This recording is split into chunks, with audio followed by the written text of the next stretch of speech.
이마 내가 누구였어? 아이고 잘생겼대.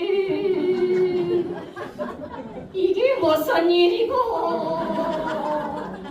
포스가 남다르다. 왜 그러세요? 소개시켜도 네. 여기 계신 분은요 시도지사협의회 박관규 센터장님이시고요. 옆에는 대구 전통시장 진흥재단 김홍일 팀장이십니다. 박수 부탁드립니다.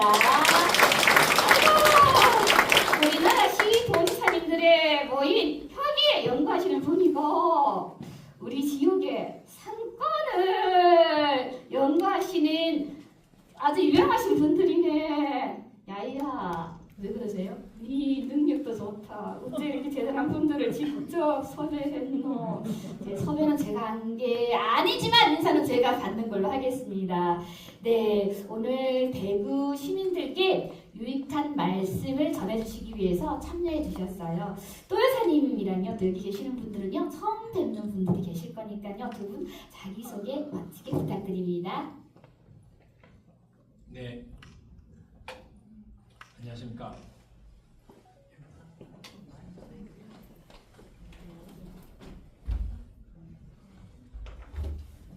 네, 열렸습니다.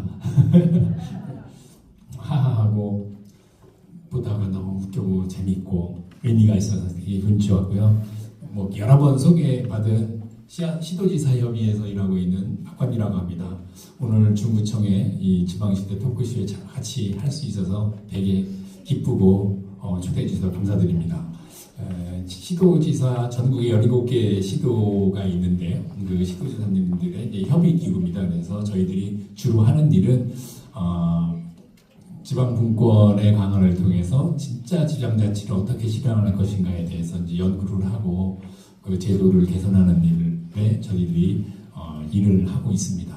오늘 이 자리에서도 제가 알고 있는 내용을 여러분과 공유하면서 좀 더 나은 미래를 만들어가는 일에 요만큼이라도 도움이 되었으면 좋겠습니다. 고맙습니다. 예, 안녕하십니까. 반갑습니다. 저는 대구전통시장 진흥재단의 미래전략팀장 김홍이라고 합니다. 다시 한번 인사드립니다. 반갑습니다. 예, 저는 사실 전공이 관광학 전공입니다. 관광학을 전공하고 어떻게 하면 여기 중구로 많은 관광객들이 올 수 있을지 홍보 마케팅 하는 거하고 그다음에 또 만약에 중구에 사실은 관광 매력물이나 관광 시설이 들어섰을 때 얼마나 많은 사람들이 올까 그런 수요 예측 그리고 이 시설 단지를 만드는데 들어가는 비용 그런 것들을 이제 수시 분석을 통해서 이게 이 단지를 시설을 설립을 해야 될지 아닐지 그런 타당성 분석을 연구를 많이 진행을 했습니다. 근데 제가 2017년에 고향인 대구로 다시 지금 소속돼 있는 재단으로 오게 됐는데요. 제가 중구랑 좀 업무적으로 연이 좀 있습니다. 그때 처음 와서 맡았던 업무가 서문시장이 2016년에 화재가 발생을 해서 소실됐는데요. 그때 2017년에 제가 와서 그 사지구하고 앞쪽에 보면은 주차 빌딩이 있고 그 옆에 노후화된 1지구가 있습니다. 그 기역자 형태의 서문시장을 복합 문화 공간으로 어떻게 하면 조성할 수 있고 효과적으로 상권이 활성화될 수 있을까에 대한 연구를 진행을 했습니다. 근데 아쉽게도 좀 여러 가지 이제 상인들 간에 상인들 간에 협의나 타협이 좀 이르지 못해서 아직까지 좀 지지부진한 상황으로 진행됐는데요. 그리고 난 뒤에 이제 원래 저희 재단이 전통시장 이름에서도 아직까지 알 수 있지만 전통시장 진흥재단인데 사실은 이 재단 전통시장뿐만 아니라 골목 상권을 포함해서 상권 육성이나 그리고 소상공인들을 지원하는 그런 전문 기관으로 성장 발전하고 있는 상황입니다. 코로나 때 여러분들 잘 아시겠지만 소상공인분들이 상당히 어려웠습니다. 그때 사실은 상당히 어려운 가운데서도 골목상권 쪽의 분들은 제도권에 없었기 때문에 지원받을 기회가 없어서 그분들을 위한 이제 시에 제안을 하면서 좀 들어보셨는지 모르겠지만 골목경제권 조성 사업을 시로부터 당시에 시장님 방침을 받아서 한 5년간 240억 중장기발전 계획을 수립한 경우가 있습니다. 그래서 아마 지금 이 자리까지 토크쇼까지 오게 된 것 같습니다. 예, 또 차차 아이고. 말씀드리겠습니다. 골목 구석구석 발전시키는 분이 오셨구나. 감사합니다. 그런데 두 분 다 목소리까지 좋으면 설렌다. 여러분 설레시죠? 네. 아이고 대답도 해주시고 감사합니다. 네, 노회사님 올해가 전국 동시 지방선거가 시작된 지 30주년인데 혹시 아셨어요? 뭐라 카노? 동시 지방선거 그게 뭐고? 네, 전국에서 동시에 지역의 단체장과 의원들을 뽑는 투표를 하는 겁니다. 아이고, 니 진행하려면 정신 단디 챙겨라. 인형이 투표하는 거 봤나? 인형이 투표권이 어딨나? 투표권을 주던도! 그러고 투표 갱락하면 안오 30년이나 지났다 하는데 뭐가 바뀌는지 한 개도 모르겠다. 네, 지난주 30주년이 됐는데도요, 또 여사님처럼 전화를 잘 못 듣기는 분들이 굉장히 많으신 것 같아요. 그래서 지난 30년의 성과와 아쉬운 점이 무엇인지 두 분께 여쭤보도록 하겠습니다. 우리 센터장님 먼저 말씀해 주세요. 네, 지금 말씀 주신 것처럼 우리 이제 30년, 올해가 30세 됐습니다. 이제 30세 지났죠. 선거를 6월에 했으니까요. 1995년에 지방정부의 대표와 또 지방의회 의원들의 선거를 동시에 한 것이 이제 30년 됐다는 뜻입니다. 물론 1960년대에도 지방의회 선거가 한 번 있기는 있었어요. 근데 이제 그것이 한국 역사에서 중단됐다가 다시 부활된 지 30년이라는 뜻입니다. 그래서 이제 지난 30년 동안 그럼 이제 저희가 얘기하는 분권이라는 것이 얼마나 진전이 됐느냐라는 거잖아요. 진전이 안 된 건 아닌데 또 그렇다고 만족할 만한 수준도 아니다. 그걸 굳이 그냥 이해하기 쉽게 점수를 매긴다면 저는 개인적으로 한 절반은 됐다라고 생각을 합니다. 그래서 아직도 우리가 가야 될 길은 아직 절반 정도의 분권이 더 있어야 되겠다라는 생각이 들어요. 그럼 예를 들면 이제 1995년 선거가 생긴 것은 우리 하하가 언젠가는 갖게 될지 모르면 이제 이 투표권을 가지게 된 거죠. 여러분들이 권 의원님이나 우리 유 구청장님을 직접 손으로 선출을 하신 거잖아요. 이제 과거에는 중앙정부에서 그 당시에는 이제 그 흔한 내무부였죠. 내무부에서 이렇게 단체 지방의 대표들을 임명해서 보내고 또 의원은 있지도 않았던 상황인 거죠. 또 주민의 손으로 직접 뽑은 의원이 없었던 그 진짜의 자치의 이제 기본적인 틀은 갖춰졌는데 그 기본적인 틀 안에서 이제 내용물을 이렇게 채워가는 길에 가장 중요한 것이 이제 우리의 일거리, 우리의 이제 살림을 우리 스스로 살아야 되는데 그 살림살이를 제대로 할 수 있는 그 기반이 아직은 부족하다라는 말씀을 드리는 겁니다. 그러면 의회에서는 조례를 만들어야 되는데 이 조례는 네가 할 수 없는 거고 이 조례는 저쪽에서 있는 거니 하지 말고 그래서 되게 이제 그 범위를 좁혀놨다는 거죠. 그래서 조례로 정할 수 있는 영역을 늘려야 되는 거고 또 자치구 같은 경우에는 또 더 시나 군보다는 더 좁혀놨으니 또 할 얘기가 더 많아지는 거고 그것들이 이제 조금씩 넘어가고 있습니다. 그래도 인력 채용도 그렇고 이제 지금은 스스로 채용할 수 있는 여건도 좀 됐고 그죠? 그다음에 이제 예산 운영도 어느 정도 조금 늘려놨는데 되게 부족한 상황이긴 합니다. 대표적으로 이제 그 재정과 관련해서 말씀을 드리면 지금 우리가 쓰고 있는 돈은 1년 예산은 되게 많이 늘었습니다. 1960년부터 지금까지 한번 수천 배 오른 거고요. 지금도 계속 늘고 있습니다. 혹시 중구청 1년 예산이 얼마인지 혹시 알고 계시는 분 계신가요? 중구청에서 1년에 쓰는 돈 제가 이 의뢰를 받고 저도 찾아봤어요. 한 1년에 한 3,500억 지금 되더라고요. 3,500억이 이제 어떻게 구성되어 있느냐가 이제 분권의 하나의 잣대가 됩니다. 그런데 자치구는 또 세목이 거의 없기 때문에 또 너무나 작아요. 그래서 스스로 3,500억 중에 중구청이 스스로 조달하고 있는 돈은 20% 조금 넘더라고요. 나머지 80%는 전부 이제 중앙정부나 시청으로부터 이제 이전받아서 쓰는 돈이죠. 근데 그 부분을 좀 더 넓혀야 된다라는 게 이제 우리가 갖고 있는 과제이긴 합니다. 그래서 가장 큰 변화는 우리가 지방소득세와 지방소비세라는 두 가지 세목을 2010년도에 도입한 거예요. 나머지는 우리 이제 지방세는 재산세, 취득세, 등록세 등 자동차세 이런 재산 관련 세목에 집중되어 있는데 소득세하고 소비세, 그러니까 부가가치세의 일부하고 여러분들이 내는 소득세나 또 기업하시는 분이 내는 법인세의 일부를 이제 지방세로 전환을 한 거죠. 일부분. 그게 이제 지금은 소득세와 법인세는 100 중에 10, 그 다음에 부가가치세는 100 중에 25.3을 이제 지방세로 쓰고 있습니다. 물론 자치구세는 없습니다. 죄송하지만. 그렇지만 이제 그것이 이제 좀 더 늘어야 된다. 그걸 늘면 이제 조금 더 스스로 운영할 수 있는 재정의 영향이 넓어진다는 게 가장 조금 더 진전된 거고요. 그렇지만 아직도 그것은 그거보다 2배는 더 가야 된다는 게 이제 아쉬운 점이라고 볼 수 있고, 그 다음에 하나는 이제 인력 운영과 관련된 건데요. 물론 조례 제정이라든지 조직 운영도 좋은데 인력 운영에 있어서 이제 자율성이 조금 더 있어야 되겠다.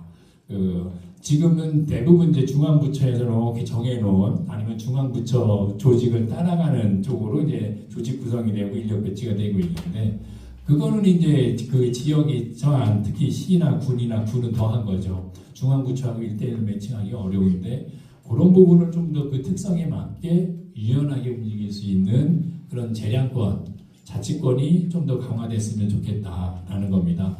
지금 대표적으로 우리가 부단체장님의 또 직급이라든지 또 이 실국의 설치 기준이라든지 이런 것들을 이제 점점점 더 자치권을 확보하는 쪽으로 얘기를 하고 있고, 이번 지방식 때 1기는 이제 지난 정부에 갖고 굳이 표현하면 새로운 2기라고 표현할 수 있는 새로운 정부가 시작됐으니 이제 또 한 번 그런 것들을 하려고 하고 있습니다.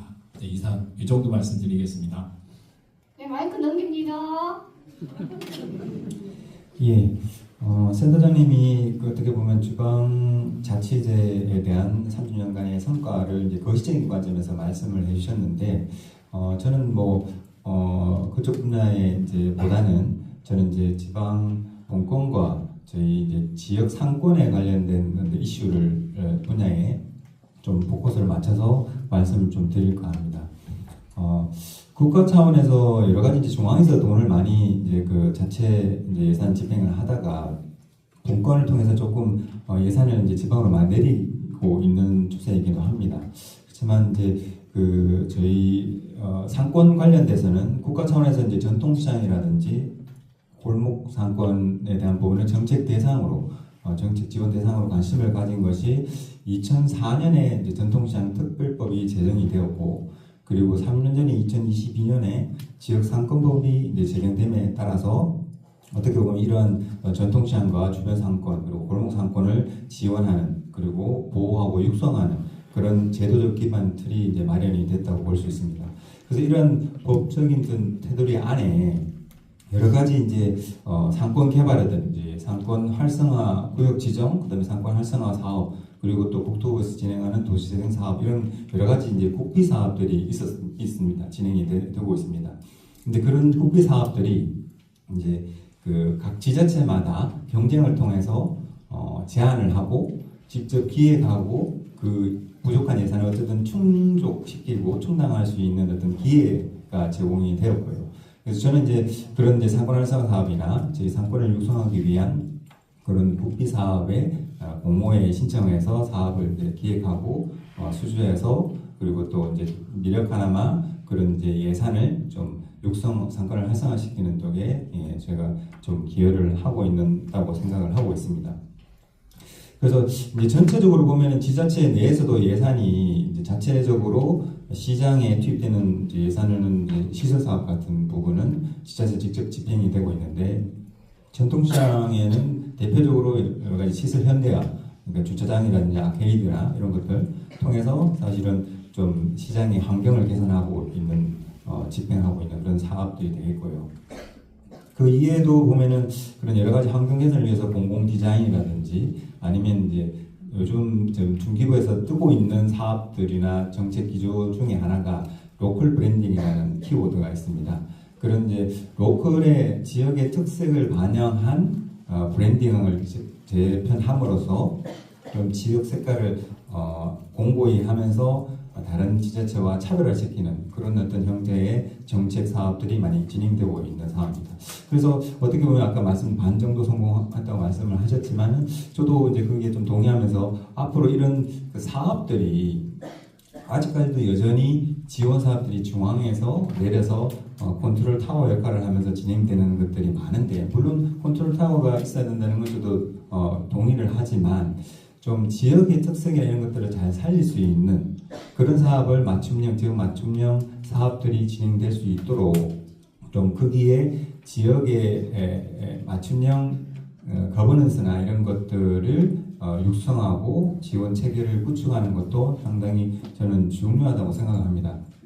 아니면 지금 사실은 저희가 사건하는 사업에서 사업이나 이런 것들이 구비 사업들이 지자체에서 지원해서 수주 협업을 하지만 그 사업 내용을 이렇게 세밀히 들여다보면 좀 차별화가 없이 그 나물의 그 밥 되게 대동소이한 사업들이 진행되고 있거든요.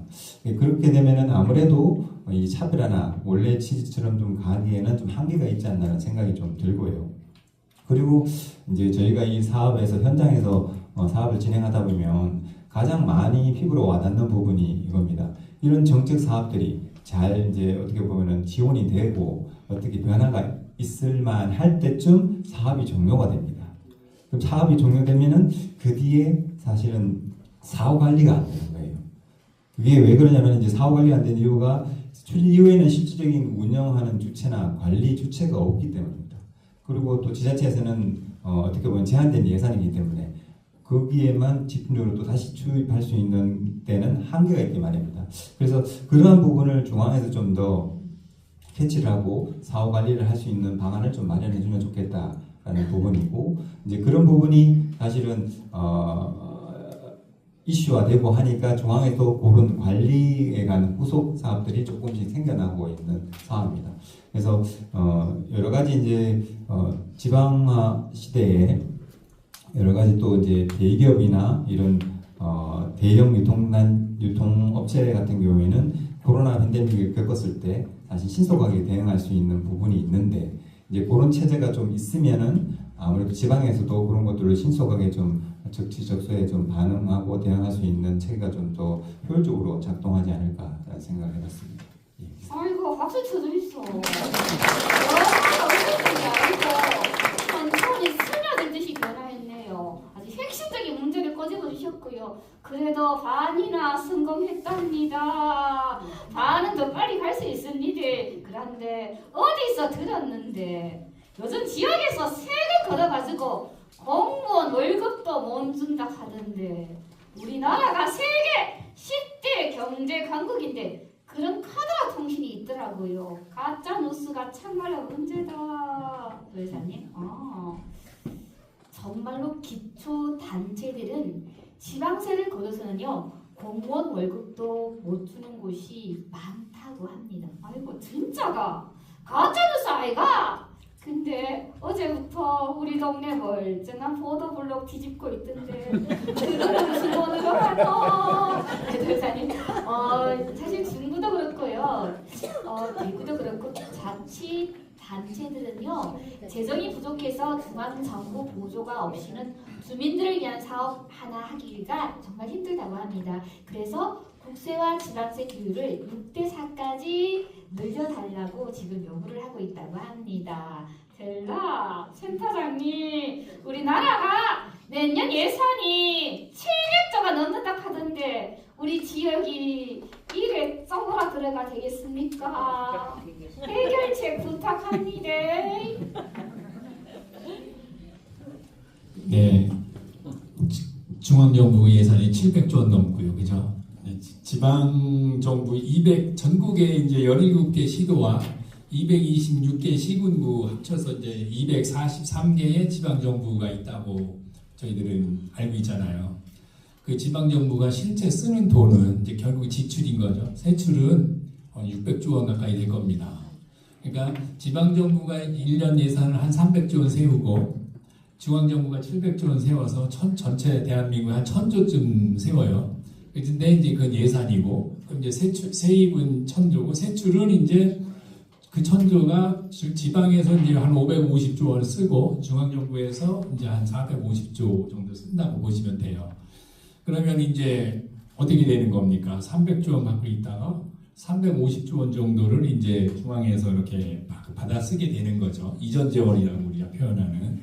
거기에 이제 저희들이 말하는 분권의 논리가 들어가는 겁니다. 저희들이 지방세 비중을 제일 먼저 얘기를 하는데 지금 75대 25쯤 돼요. 국세가 75, 지방세가 25. 지금 여러분들 혹시 1년에 내시는 세금이 얼마인지 본인 거는 아시겠지만 전국 1인당 평균으로 하면 얼마인지 혹시 아시는지 모르겠어요. 아마 지금 대한민국 5,100만 인구가 1년에 내는 세금이 한 400조 원 좀 넘습니다. 그러면 1인당으로 하면은 1,000만 원이 조금 안 되기는 해요. 그래서 그냥 거의 1,000만 원에 왔습니다. 이제 1인당으로 태어난 애기부터 뭐 100세 넘으신 어르신까지 1인당 1년에 내는 세금이 여기 뭐 연금보험료라는 보험료 빼고입니다. 사회보장보험료 빼고 세금만 1,000만 원 정도를 낸다고 가정하면 그 중에 이제 지방세, 여러분들이 내는 지방세, 대구시에 내는 세금과 중부청이 내는 세금 두 가지가 있는 거죠. 그게 얼마쯤 될 것 같으세요? 1,000만 원 중에 한 150만 원쯤 됩니다. 대구 시민과 구민으로서는. 그러면 한 850만 원 정도는 국세로 내는 거죠. 그러니까 나는 세금을 100% 내는데 지방세 부분은 대구시는 그래요. 근데 다른 데서 조금 더 넓어서 높여서 이제 25가 되는 거죠. 그래서 내가 내는 세금 중에 지방세 부분을 좀 높여놓으면 그 돈이 그 지역에서 이제 좀 더 자유롭게 자율적으로 쓸 수 있는 돈이 된다는 거죠. 그러니까 1,000조 원을 넘어서는 예산을 세운다면 어떻게 되니까 우리가 세금을 더 내야 되는 거죠. 그러니까 국민들이, 시민들이, 주민들이 세금을 더 내시게 의향이 있으면 총량은 늘려도 되는데 저희가 일단 하는 얘기는 분권에 얘기할 때는 총량은 그대로 두고 자율적으로 쓸 수 있는 돈 비중을 넓히는 게 키우는 게 이제 분권인 거예요. 그래서 단어를 저희들이 쓸 때 재정 부족이라는 말을 잘 안 써요. 그냥 자주재원 확대, 확충이라고 쓰는 거죠. 재정 부족이라는 단어를 저희들도 은연중에 가끔 쓰긴 하는데 그 의미는 내가 스스로 결정해서 쓸 수 있는 돈의 비중이 적다라는 얘기를 하는 겁니다.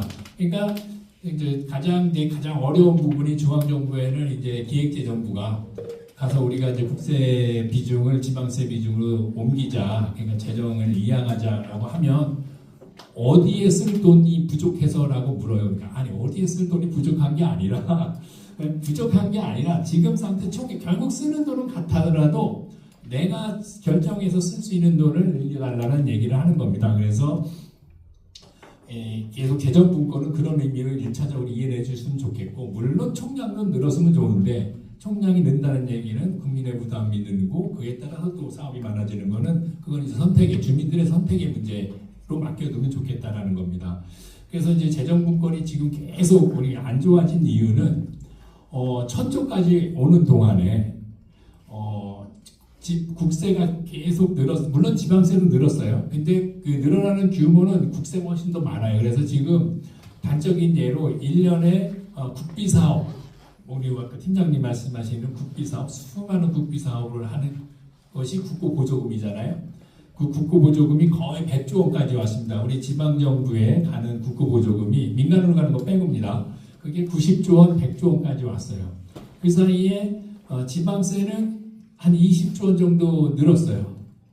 그 다음에 조금 더 여러분들이 많이 알고 계시는, 물론 자치구는 또 지방교부세 직접 교부 못 받는다고 이제 지금 하는데, 자치구에 대한 지방교부세 직접 교부도 검토 대상으로 있다라는 걸 말씀드리고, 그거는 이제 재원을 하는 경우를 말씀드리는 거고, 그래서 지방교부세 비중을 늘리든지 아니면 이제 지방세 비중을 우선 높이는, 그러니까 지방세 1, 그 다음에 지방교부세 비중 높이는 겁니다. 그래서 국고보조금이 100조 원 되는 거를 제 생각에는 국고보조금은 절반 정도로 낮추고 한 50조 원은 지방세나 지방교부세로 전환시켜주면 중앙정부에다가 우리가 공모하거나 막 쫓아 중앙정부에 가갖고 우리 돈 달라고 하는, 보조금 달라고 하는 그런 노력, 그런 시간, 이런 것을 이제 스스로 사업 계획을 할 수 있는 시간으로 우리가 전환할 수 있다는 거죠. 그게 분권인 거고, 그것이 되게 어려워요.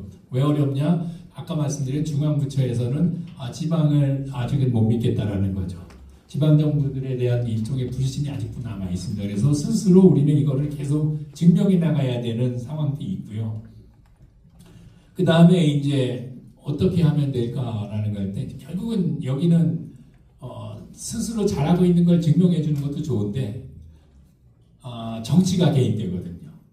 그래서 이제 투표로 여러분들이 평소에도 중앙부처에서 하는 게 잘한다는 것을 구분도 하시되, 중앙부처가 안 했으면 좋은 것도 찾아보시면서 그것을 이제 그러니까 국회의원 선거라든지 중앙부처의 정책 제안이라든지 아니면 이견 제안이라든지 이때 이제 정치적인 힘으로 그때 보여주셔야 된다는 거죠. 그러니까 현장에서 중부청에 우리가 뭐 민원을 넣거나 이의를 제기하거나 칭찬을 하거나 할 수 있지만 중앙부처가 하는 것들도 구분을 해서 여러분들이 힘으로 보여주셔야 해도 됐다라는 말씀을 드리고, 한 가지 또 당부드리고 싶은 것은 우리가 오랜 세월 동안 이 국고보조 사업에 익숙해졌어요.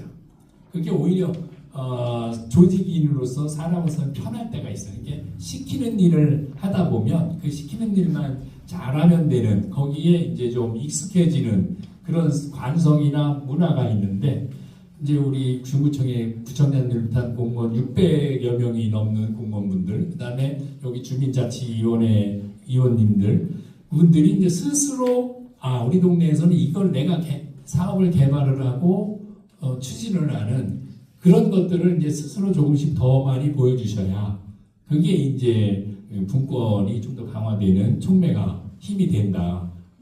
너무 좀 원론적인 얘기가 돼서 죄송하긴 한데 저는 그렇게 생각을 하고 있고 중앙부처에도 그런 식으로 얘기를 하고 있습니다. 네, 이상입니다. 아이고, 박수 부탁드립니다.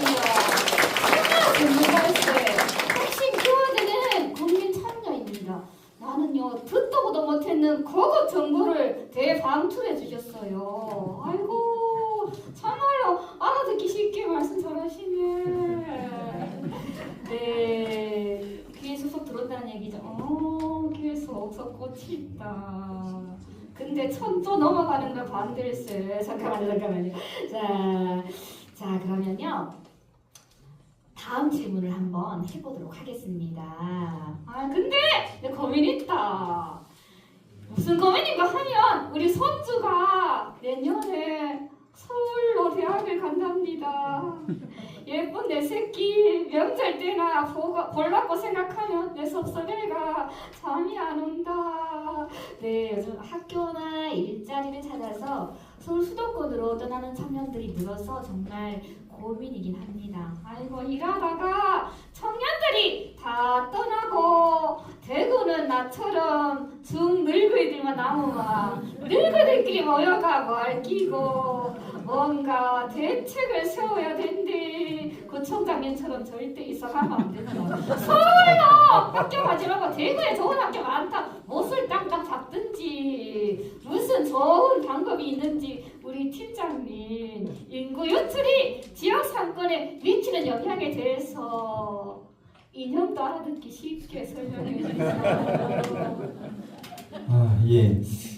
인구 유출은 사실은 오래전부터 좀 있어 왔던 이슈이기도 합니다. 왜냐면은 저희가 수십 년간 사실은 수도권, 중앙 집중화되어 있는 그런 사회적인 구조가 있었고요. 이제 지방 분권 시대, 이런 지방자치 시대가 들어서면서 그런 이제 지방으로 많이 분산하려고 하는 노력은 했습니다. 하지만 참 이게 쉽지 않은 부분이 이미 약간 중앙 집중화나 이렇게 수도권에 집중되어 있는 부분이 약간 고착화되어 있는 부분이 없지 않아 있습니다. 그렇기 때문에 뭐 대학이든 일자리든 모든 인프라들이 이미 세팅이 되었고 그것들을 새롭게 지방에서 뭔가를 구축하기에는 사실은 단기간에 할 수 없는 부분이거든요. 그렇기 때문에 그런 인프라나 이런 것들이 좀 시간을 가지고 진행돼야 되는 부분도 있고 하기 때문에 아직까지 그런 현상들이 계속 이어지는 것 같습니다. 그리고 뭐 저희도 좀 약간 학벌이나 이런 사회적인 풍토도 보면은 학벌 위주다 되다 보니까 좋은 대학이나 이런 것들 가고 하는 그런 분위기 때문에 이제 우리 대구 지역 청년들도 이제 수도권을 많이 이사를 가거나 뭐 그다음에 그 대학이나 취업 관련 때문에 이주하는 게 현실인 것 같습니다. 그런 부분에 이제 인구 유출에 대한 요인은 사회적 요인과 이제 아까 말씀드린 구조적 요인이 있습니다. 대구에 사실은 좋은 일자리가 있으면 사실은 여기서 좀 있으려고 하겠죠. 제가 이제 여기 재단에 와서 보니까 좀 놀라웠습니다. 저는 이제 청년대 인구 유출 많이 한다고 했는데 재단에 와서 이제 직원들을 보니까 오히려 대구 토박이들만 오롯이 모여 있더라고요.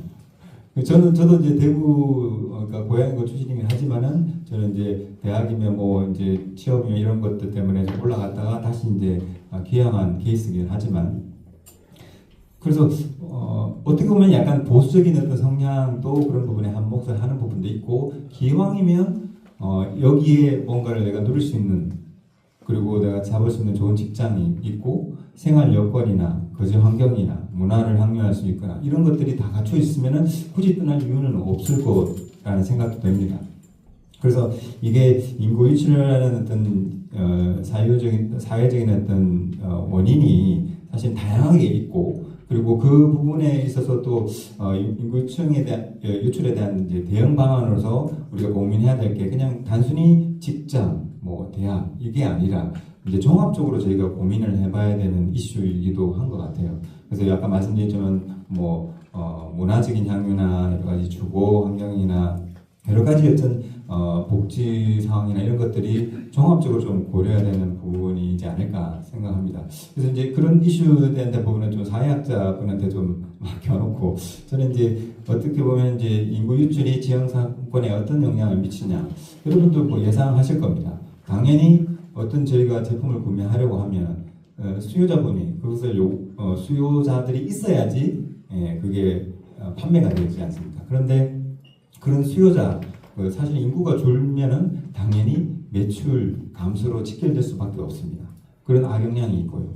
그리고 제가 이제 작년에 동성로 상권 활성화 사업을 한 1년여간 이제 사업을 수행하면서 여러 가지 이제 사업들을 진행하면서 다양한 시도도 하고 해서 사람들이 유동인구가 늘었다는 부분이 있습니다. 그런데 또 아쉽게도 경기가 사실은 계속해서 침체고 아주 좋지 않은 상황으로 치닫게 됨으로써 실질적으로 유동인구가 있지만은 매출로는 또 이어지지 않는 그런 상황이 또 이어지기도 합니다. 그래서 그런 어떤 요인들이 있고 그렇기 때문에 전체적으로 이제 상권에 동로 나가보시면 알겠지만 공실률도 조금 계속 좀 증가하고 있고 이런 것들이 거리에 또 활력도 떨어지는 부분으로 이어지고 계속 이런 악순환이 진행되고 있는 것 같습니다. 그래서 이거 해결 방안이 뭐냐 참 어려운 것 같아요. 그래서 단순히 뭘 해야 된다는 말씀은 많이 하지만 상당히 쉽지 않은 부분이고 그래서 청년들 같은 경우에 저희 기성세대들 그 위에 부모님 세대들과 또 사고가 많이 다릅니다. 그러니까 지금 세대들 소위 말하는 MZ 세대들은 어떻게 보면은 본인들의 라이프 스타일, 라이프가 또 상당히 중요합니다. 일을 하지만 자기 삶을 영위하기에 수단으로서 많이 생각을 했고 저희 세대나 위 세대들은 어떻게 보면 일이 완전히 전부인 분들도 많았었거든요. 그런 본인들 그러니까 젊은 층들이 요구하는 요구가 어떤 건지를 좀 잘 캐치해서 정책적으로 그분들의 수요 가려운 부분을 좀 긁어주는 어떤 여러 가지 복지나 사업들을 좀 진행을 해야지 좋지 않을까. 그게 이제 창업이 됐든 일자리든 문화예술 이런 그 문화나 여가를 향유할 수 있는 기회를 제공이라든지 그런 부분에 있어서 복합적인 생태계 조성을 잘 할 필요가 있다라는 생각을 했고요. 그런 정책들이 좀 많이 나왔으면 좋겠다는 생각을 해봅니다. 아이고 들어보니 총책이 나오셨죠. 총장님 들었지요. 젊은이들의 마음을 읽어야 된답니다. 일단 마음을 읽고 난 다음에 해결하시다. 할 수 있지요. 할 수 있다 생각하면 박수. 네, 우리 설사님 점점 똑똑해지시는 것 같아요. 설명 잘 이해하시는 건가요? 쉽게 설명 잘해주니까는 귀에 쏙쏙 들어온다. 내가 점점 진화한다. 내가 인형이라가 학교를 못 댕기가 그렇지 IQ가 100은 넘을 기다. 이래봬도 내가 인형계의 내 생녀다. 내 생녀. 네, 인형계의 내 생녀. 또 여사님 새 정부에서 5급 3특 균형 성장을 한다는데 혹시 들어보셨어요? 아이고 그건 또 처음 듣는다. 뭐고? 네, 전국을요 5개 초강 여건과 3개 특별 자치도로 만들어서 개발한다는 건데요. 자세한 건 박한규 센터장님께 한번 들어보도록 하겠습니다. 그럼 박수 한번 부탁드립니다. 지난 5월부터 이제 5극 3특이라는 네 글자가 이제 대한민국을 뭐라고 해야 되나 대한민국에 가장 많이 쓰이는 단어가 됐습니다. 그렇다고 뭐 그 5극 3특이라는 그 단어는 새로 생겼는데 그 의미는 그전부터 있었던 거라고 봐도 되는 거죠. 그 뭐 일단 대구 경북, 부산, 울산, 경남 이렇게 해서 이제 2개가 있고 이쪽 그 광주, 전남, 그 다음에 충청에는 이제 4개 시도입니다. 세종, 대전, 충남, 충북 이렇게 해서 이제 4개의 권역. 그 다음에 하나 이제 그 위에 수도권 이렇게 해서 5극이라고 이제 표현을 하는데 5개 권역이 그 전부터 있었던 거고요. 그 다음에 이제 그 권역 안에 들어가지 못하고 있는 같이 인접하지 않는 강원도, 또 이제 가장 최근에 전라북도, 그다음에 제주도는 이제 섬에 있으니까 가장 먼저 특별자치도가 됐고요. 이렇게 해서 5극 3특이라는 용어를 쓰고 있는데 이번 정부가 가장 그 다른 점은 그 전에는 균형 발전이라는 단어를 썼습니다. 근데 이번 정부는 균형 성장이라는 또 단어를 써요. 그러면 도대체 발전하고 성장하고 뭐가 다르냐 이런 거죠. 그게 큰 차이가 있기는 합니다.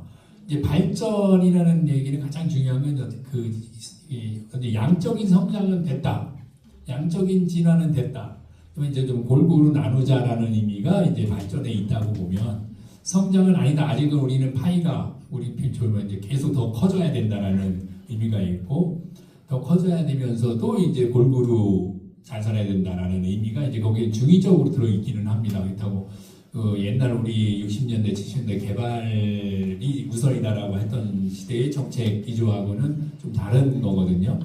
그래서 이제 성장이라는 2글자를 놓고 있어요. 그래서 그러면 이 성장을 어떻게 할 것이냐 할 때 그 5개 권역과 3개 특별한 이게 작은 지역이죠. 이 지역이 핵심 성장 엔진이라는 걸 찾아야 된다는 겁니다. 지금 우리가 지난 IMF 이후에 많이 정체되어 있는데 일부 산업의 특정 산업에서 계속 성장을 해와서 그 글로벌 랭킹도 많이 좋아지긴 했습니다. 반도체나 자동차 같은 경우, 조선 산업 같은 경우, 근데 조선도 뭐 부침은 있었긴 한데 그런데 이제 그게 골고루 안 되고 있다라는 거죠, 전국에. 그리고 그 발전의 또는 성장의 과실이 이제 본사가 몰려있는 수도권으로 이제 그죠, 자금이 몰려간다는 얘기죠. 그 자금이 있는 곳으로 또 우리 청년층들도 따라가고 있는 이런 현실들. 그래서 그거를 좀 그런 흐름을 뭐라고 해야 되나 전환시키기 위해서 이제 5극 3특이라는 얘기를 했는데 그때 제일 중요한 게 하나가 이 5극 안에서는 이제 경쟁과 대립과 갈등을 대폭 줄여야 된다는 게 저는 핵심이라고 봅니다. 이게 이제 작은 권역 안에서 어찌 보면 대한민국이 글로벌 경쟁 사회에 있는데 이 작은 권역 안에서 서로 이 갈등하고 경쟁하는 그 비용이 너무 크다는 거죠. 그래서 가능하면 이제 그 권역 차원에서 이제 그 우리 그 사람이 살아갈 수 있는 아까 말하는 우리 팀장님 말했는데 청년이 떠나가는 이유 중에 하나가 일자리잖아요. 가장 큰 게 그게 이제 우리가 말하는 직이라는 걸로 우리가 표현을 하고 근데 일자리만 있어갖고 되는 건 아니잖아요. 그 주변에서 재밌게 살아야 되는 거고 집도 좋아야 되는 거고 그래서 락이라는 즐거움이 있어야 되는 거고 또 집도 우리가 살기 편안하고 아늑한 주 그래서 우리가 직주락이라고 표현을 옛날엔 대구정책 연구원이 경북연구원하고 합쳐져 있을 때 제일 많이 쓰던 단어가 직주락이었어요. 제가 대경련에 있던 분들하고 소통하면서 했는데 이 직주락 세 개가 다 비수도권에서 수도권보다 이제 낮아진다는 거죠. 그럼 그 이유는 뭐냐? 그 이유는 또 나중에 또 한번 하지만 이 지방 정부들이 시청이라든지 구청이라든지 군청이 중앙의 거기만 눈만 보고 있다라는 거죠. 스스로 뭔가를 이 직주락을 스스로 그 지역에 맞게 할 수 있는 여건을 만들어주지 못하고 있다라는 겁니다. 그래서 그거를 좀 더 해야 기본적인 게 이제 거기 있다라고 생각을 하는 거고, 그 다음에 그게 이제 이번 정부에서는 그거를 이제 교통망과 경제, 이거를 이제 생활권을 하나의 이제 중요한 권역 내에서 빠르게 접근할 수 있도록 교통망을 확충하는 거를 이제 제일 하나로 놓고 있습니다. 그거는 다른 말로 말하면 대구, 경북 같은 경우에 대구는 사실 이제 면적이 되게 작잖아요. 군위군하고 달성군 빼고 나면 500제곱킬로밖에 안 됩니다. 대구 여기 진짜 뭐라고 해야 되나 구도심이라고 해요. 원래 내부라고 해야 되나요? 그러면 이 경북은요.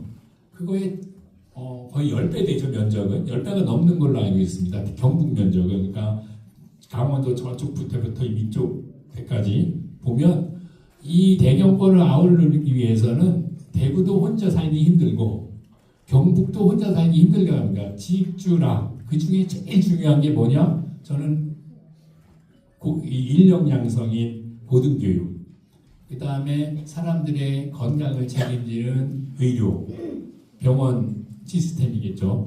요것들 때문에 비수도권에 있는 사람들이 수도권으로 옮겨가는 이유 중에 가장 큰 이유가 이 대학과 병원이라고 생각을 합니다. 그러면 지금까지 대학과 병원에 대구시나 중구청은 무슨 일을 할 수 있었냐? 할 수 있는 게 거의 없었죠. 그냥 보건소에서 이렇게 그냥 위생 담당 검열 정도만 했지.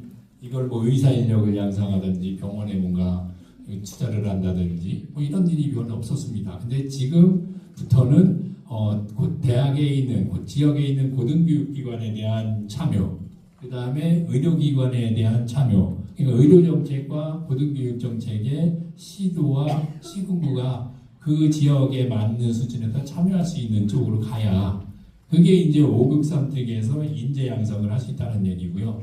그 인재 양성이 어떻게 가야 되느냐?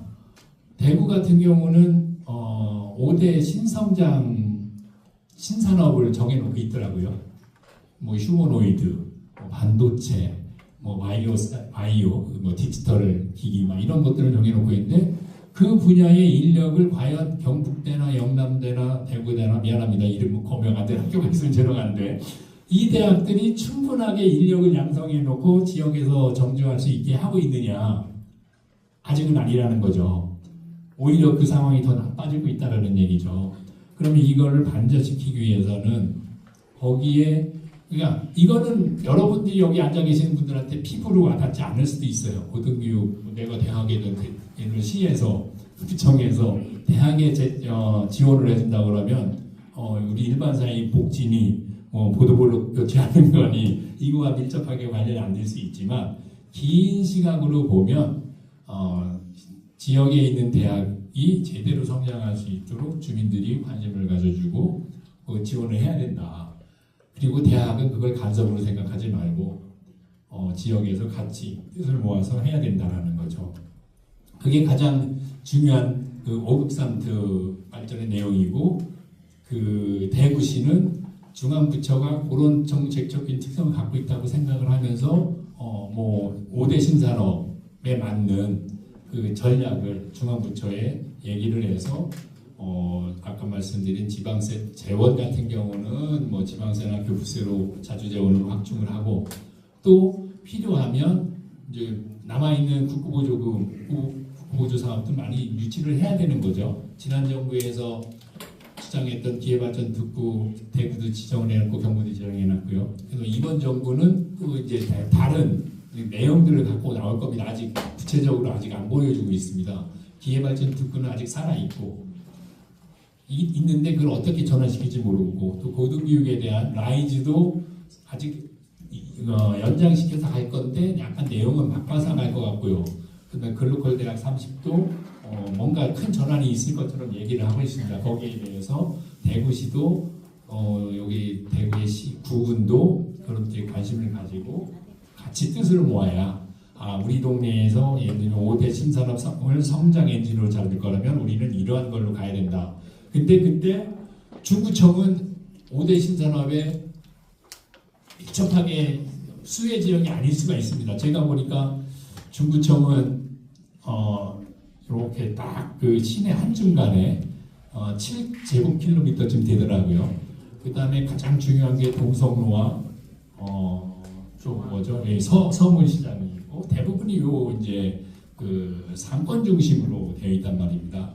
그렇다고 해서 그 지난 정부부터 해서 도심 융합 특구 안에서도 약간 벗어나 있는 것처럼 보이고, 그러면 이때 과연 중부는 어떤 전략을 취해야 되는 것인지에 대한 고민이 필요한 거죠. 그러니까 뭐 예를 들면 경북대 저쪽 중심에서 융합특구의 젊은 친구들이 공부하고 연구하고 있다가 쉬러 이쪽 중구로 온다든지 동성로로 쉬러 온다든지 문화를 관광하러 온다든지 뭐 이런 것들을 서로 연계를 해야 그 지역이 전체적으로 균형을 맞춰서 조화롭게 발전하는 거지. 우리 동네에서 뭐 대구에서 경북에서 서로 자기 동네에서 다 하겠다, 우리 동네 다 하겠다라는 것은 되게 위험할 수 있다. 그래서 저는 큰 그림을 놓고 전략적으로 우리 동네에 필요한 게 뭔지를 놓고 서로 대화를 해서 맞춰 나가야 된다, 타협을 해야 된다라고 말씀을 드리고 싶습니다. 네, 이상입니다. 감사합니다. 근데 어떻게 좋은 말씀인데 시간 관계상 짧게 해야 될 것 같아요. 큰 부장님, 제가 알고 있는 사람 중에 제일 똑띠입니다. 친하게 지내시죠. 그러고 1박 2일 캠프 열어서 있어. 더 듣고 싶은 이야기가 많습니다. 공평하게 잘 살자 이런 뜻 맞지요? 네. 아이고, 내 이쯤에서 저 뒤에 집에 가는 사람도 있고 좋아하는 사람도 있어가 노래 한 소절. 옛날이야 지난 시절 다시 올 수 없는 그날이야. 여사님, 옛날 생각나는 게 아니고 승구하면 동성로 아이가 젊음의 거리 사람들이 다 시내로 나와가지고 젊음을 누렸다. 주말에는 걸어댕긴 게 아니고 밀려댕겼지.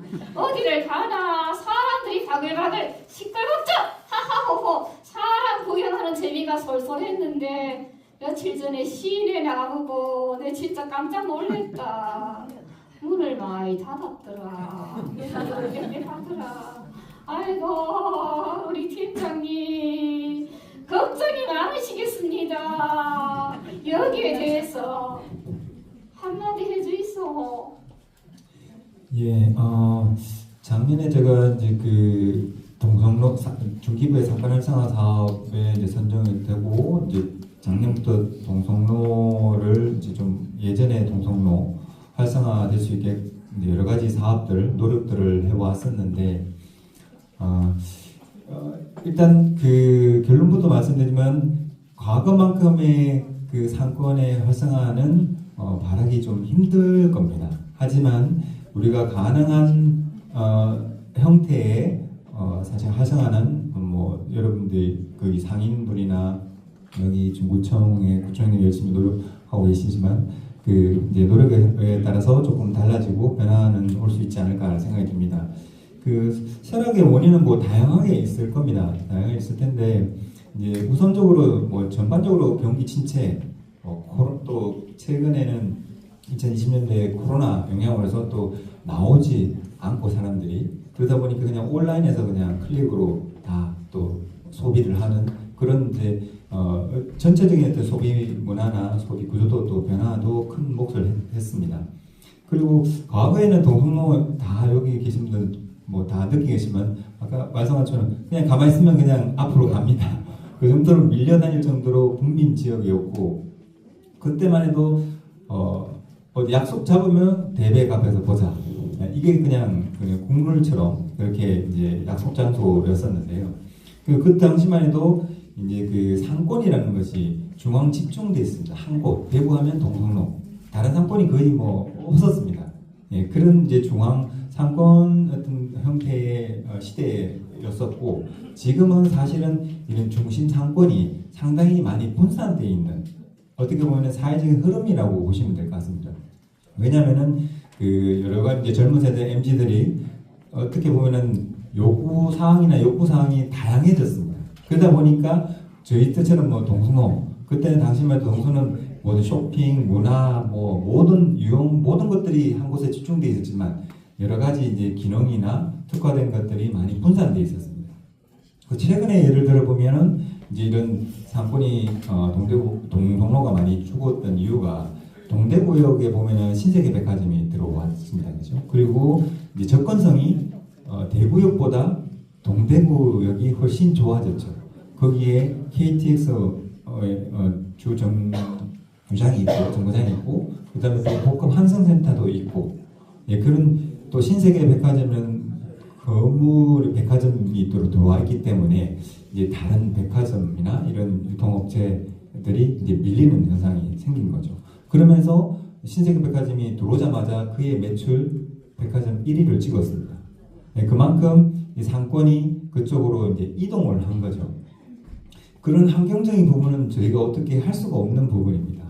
네, 그걸 차치하더라도 쇠락하게 된 원인은 이제 동성로가 과거에 그대로 유지하고 어떤 노력이나 노후화를 그대로 방치하고 그리고 차별화를 꾀하지 않는 부분에서 좀 내부적인 어떤 요인을 좀 찾을 수 있을 것 같고요. 그 과거에 보면 저희 동성로 인근에 다양한 명물 거리가 있었습니다.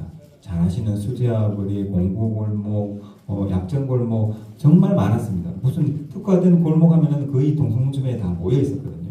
그런데 그게 시대 흐름에 따라서 업종이 사양화되고 그런 거에 대한 대응을 빨리 좀 했었으면 어땠을까?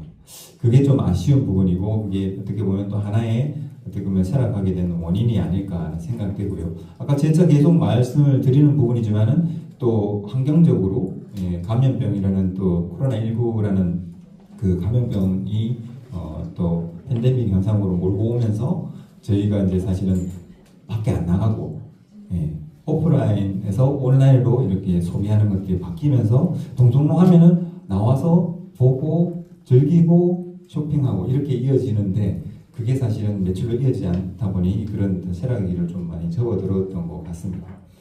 그래서 이런 부분은 저희가 동성로 상권 활성화 사업을 진행하면서 동성로의 이제 브랜드나 컨텐츠 개발도 하고 그다음에 그 점포주분들한테 경영 컨설팅이나 이런 맞춤형 경영 컨설팅도 지원을 하고요. 그다음에 온라인이나 좀 젊은 층들이 좀 올 수 있게끔 인플루언서를 활용해서 SNS 마케팅하고 그리고 또 뭐 다양한 이제 테마거리도 과거에 있었던 그리고 지금 과거와 달리 지금은 어떤 현상이고 어떤 것들이 조금 젊은이들한테 소구되고 요구사항이 있는지를 반영한 테마거리 조성 이런 것들을 사업 계획 안에 반영을 해서 이제 사업을 집행을 하고 있습니다. 그래서 아까도 말씀드렸지만은 사업이 진행되고 난 뒤에 유동인구가 좀 늘었고요. 그렇지만 이제 경기가 워낙 안 좋다 보니 소비로까지 이어지지 않는 게 현실인 것 같습니다. 그래서 그리고 또 작년에 동성로 같은 경우는 관광특구로 지정이 됐습니다. 이제 관광 특구가 지정되면서 사실 또 동성로 대구 오면은 동성로, 서문시장 이렇게 핵심 어떻게 보면 관광지였는데 외지인들한테는 근데 이제 그 사실은 그 다른 관광지에 비해서 매력물이나 이런 것들이 사실은 부족하다는 이제 평가를 받고 있거든요. 그래서 어떻게 보면 관광 그거는 또 다른 인프라적인 요인도 있습니다. 왜냐하면은 사람들이 여기서 머물고 여러 가지 컨텐츠나 즐길 거리들이 많으면 머물러 있고 오래 체류를 해야 되는데 그냥 대부분 이제 그 호텔이나 이런 것들도 대구에는 좀 부족한 상황이거든요. 동성로 인근은 특히나 더 그렇습니다. 그렇기 때문에 경주에 만행하고 그냥 동성로 한번 그냥 들렀다가 스쳐가는 그냥 스톱오버 정도의 이제 목적지로밖에는 안 되는 그런 형태로 이제 전락했죠. 그런데 이제 관광특구가 지정됨에 따라서 이런 여러 가지 뭐 호텔 신라라든지 힐튼이라든지 롯데, 굴지의 이제 호텔 기업들이 관심을 가지고 들어온다는 결산을 봤을 때 좀 고무적이긴 합니다. 그래서 이런 여러 가지 요소들을 지금 어떻게 보면은 동성로가 옛 명성은 아니겠지만 사실은 다시 활성화할 수 있는 기회가 아닐까라는 생각이 듭니다. 그래서 관광특구로 지정된 만큼 인프라는 이제 시간에 따라서 좀 인프라가 형성이 될 거고 그 인프라 될 때까지 이제 우리가 할 수 있는 컨텐츠 개발이나 그리고 또 대부분들 좀 무뚝뚝하다는 표현을 많이 외지에서는 하는데 좀 웃으면서 외지인들을 환대할 수 있는 수용 태세들에 관한 부분에서도 관심을 가지고 많은 노력을 좀 기울이면 어떨까 생각합니다.